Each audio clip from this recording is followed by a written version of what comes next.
K Shivakumar ಬಂದ ಮೇಲೆ 2 ತಿಂಗಳಲ್ಲಿ ಏನು ಉದ್ಧಾರ ಆಗಿದೆ ಹೇಳಿ. ಡಿ ಕೆ ಶಿವಕುಮಾರ್ ಬಂದು ಅದೇನ ದೇವ್ರ ಪೂಜೆಗಳೆಲ್ಲ ಮಾಡಿ ವಿಭೂತಿ ನಾಮ ನಾನು ಹಿಂದೂ ಹಿಂದೂ ಅಂತ ಹೇಳ್ಗಣಕ್ ಮಾಡಿದ್ಮೇಲೆ 2 ತಿಂಗಳಲ್ಲಿ ನಿಮ್ ಸಾಧನೆ ಏನು?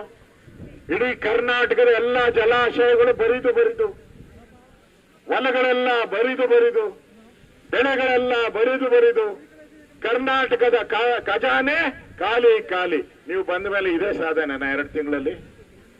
ನೀವು ಬಂದ್ ಖಾಲಿ ಇಟ್ಟ ತಕ್ಷಣ ಬರಗಾಲ ಬಂತಲ್ಲಪ್ಪ, ಮಳೆನೇ ಖಜಾನೆ ಖಾಲಿ ಆಗೋಯ್ತು.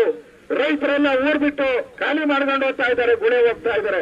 ನಾಚಿಕೆ ಆಗಲ್ಲ ಕಾಂಗ್ರೆಸ್ ಸರ್ಕಾರಕ್ಕೆ?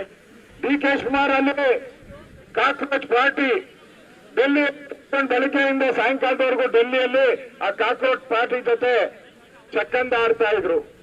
ಇಲ್ಲಿ ರೈತರ ಹೊಲಗಳಿಗೆಲ್ಲ ಅವಾಗೆ ಮಿಡತೆಗಳು ಈ ಕಾಕ್ರೋಚ್ಗಳೆಲ್ಲ ಬಂದು ಇಲ್ಲಿ ಹೊಲಗಳೆಲ್ಲ ಸೇರ್ಕೊಂತ ಇದೆ, ನೀರಿಲ್ಲ. ಇದನ್ನ ನೋಡಿದೀರಾ ನೀವು? ಡೆಲ್ಲಿಯಲ್ಲಿ ಆ ಕಾಕ್ರೋಚ್ ಪಾರ್ಟಿಗೆ ಹೋಗಿದ್ದೀರಿ ಅಂದ್ರೆ ನಿಮ್ದು ಇಂಟ್ರೆಸ್ಟ್ ಏನು? ಕ್ಯಾಬಿನೆಟ್ ರಚನೆ ಮಾಡಕ್ಕೆ 3 ಜನ ರಾಹುಲ್ ಗಾಂಧಿ ಮನೆ ಮುಂದೆ ಫುಟ್ಪಾತ್ ಅಲ್ಲಿ ಕಾದ್ಕೊಂಡು ನಿಂತಿದ್ರಿ. ಅವಾಗ ಜ್ಞಾಪಕ ಬರಲಿಲ್ಲ ಕಾವೇರಿ?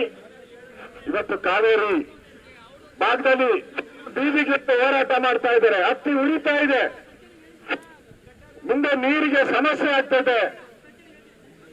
ರೈತರಿಗೆ ಎಲ್ಲರಿಗೂ ಹೇಳಿದಿರ ಬೆಳೆ ಬೆಳಿಬೇಡಿ ಅಂತ. ಹಂಗಾರೆ ಏನ್ ಮಾಡ್ಬೇಕು ಅವರು?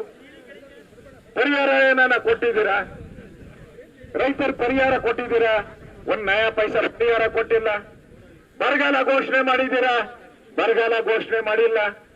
ಕೇಂದ್ರಕ್ಕೆ ವರದಿ ಕೊಟ್ಟಿದ್ದೀರಾ ಬರಗಾಲದ್ದು? ಇನ್ನು ಕೇಂದ್ರಕ್ಕೆ ವರದಿ ಕೊಟ್ಟಿಲ್ಲ. ರೆವಿನ್ಯೂ ಮಿನಿಸ್ಟರ್ ಪರಮೇಶ್ವರ್ ಹೇಳ್ತಾರೆ ತಾನು ಮೇಲೆ ಕೂತಾರಂತೆ. ಅಷ್ಟೆಲ್ಲ ರೈತರೆಲ್ಲ ಗುಳೆ ಹೋಗ್ತಾ ಇದ್ದಾರೆ. ನಾನು ನಿನ್ನೆ ಹೋಗಿದ್ದೆ, ನಾನು ಬಳ್ಳಾರಿಗೆ ಹೋಗಿದ್ದೆ. ಅಲ್ಲೆಲ್ಲ ಟ್ರ್ಯಾಕ್ಟರ್ಗಳಲ್ಲಿ ಎಲ್ಲ ಅವಾಗೆ ಗುಳೆ ಹೋಗ್ತಾ ಇದ್ದಾರೆ ಎಲ್ಲ ಜನ ಬಿಟ್ಟು. ಆ ಮಕ್ಕಳೆಲ್ಲ ಶಾಲೆಗೆ ಹೋಗೋ ಮಕ್ಕಳೆಲ್ಲ ಅಳ್ತಾ ಇದ್ದಾರೆ ಟ್ರ್ಯಾಕ್ಟರ್ ಮುಂದೆ ನಿಂತ್ಕೊಂಡು. ಆ ತರ ಫೋಟೋಗಳೆಲ್ಲ ಬಂದಿದೆ. ಅಂದ್ರೆ ನಾಚಿಕೆ ಆಗಲ್ವಾ ನಿಮಗೆ ಕಾಂಗ್ರೆಸ್ ಅವ್ರಿಗೆ? ಇಲ್ಲಿ ಗುಳೆ ಹೋಗ್ತಾ ಇದೆ, ಅದರ ಬಗ್ಗೆ ಪ್ರಿಯಾಂಕಾ ಖರ್ಗೆ ಅವ್ರಿಗೆ ಗಮನ ಇಲ್ಲ. ಅವ್ರು ಯಾವಾಗ ಮಾಡಿದ್ರು ಆರ್ ಎಸ್ ಎಸ್ ಅಂತಾರೆ. ಅವ್ರವರೆಲ್ಲ ಎಲ್ಲ ಖಾಲಿ ಮಾಡ್ಕೊಂಡು ಹೋಗ್ತಾ ಅವ್ರೆಲ್ಲ ಊರ್ ಬಿಟ್ಟು ಗೋವಾ ಮಹಾರಾಷ್ಟ್ರ ಎಲ್ಲ ಕಡೆ ಹೋಗ್ತಾ ಇದ್ದಾರೆ. ಅದರ ಕಡೆ ಗಮನ ಇಲ್ಲ. ನಿಮ್ ಗಮನ ಏನು? ಎಲ್ಲ ಕ್ಯಾಬಿನೆಟ್ ರಚನೆ ಮಾಡಕ್ ಇಡೀ ಕರ್ನಾಟಕದಲ್ಲಿರೋ ಎಲ್ಲ MLAಗಳು ಡೆಲ್ಲಿಯಲ್ಲಿ ಇದ್ದಾರೆ. ಇಲ್ಲಿ ಬರದ ಬಗ್ಗೆ ಯೋಚನೆ ಇಲ್ಲ. ಎಲ್ಲ